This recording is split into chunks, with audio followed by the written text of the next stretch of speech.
روزے دار بادشاہ۔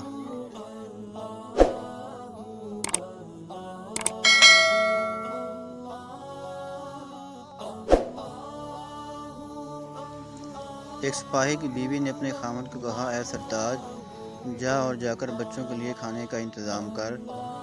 بادشاہ کے دسترخوان سے اپنا حصہ لے کر آ، کیونکہ بچے بھوکے ہیں۔ اس نے جواب دیا، آج باورچی خانہ بند ہے کیونکہ بادشاہ نے روزہ رکھا ہوا ہے۔ عورت نے زخمی دل کے ساتھ چہرہ لٹکا کر کہا، بھلا بادشاہ کو ایسے روزے سے کیا فائدہ، جبکہ اس کا روزہ نہ رکھنا بچوں کی عید ہے۔ جس بے روزہ کے ہاتھ سے کسی کو بھلائی ملے، وہ دنیا دار دائمی روزے دار سے بہتر ہے۔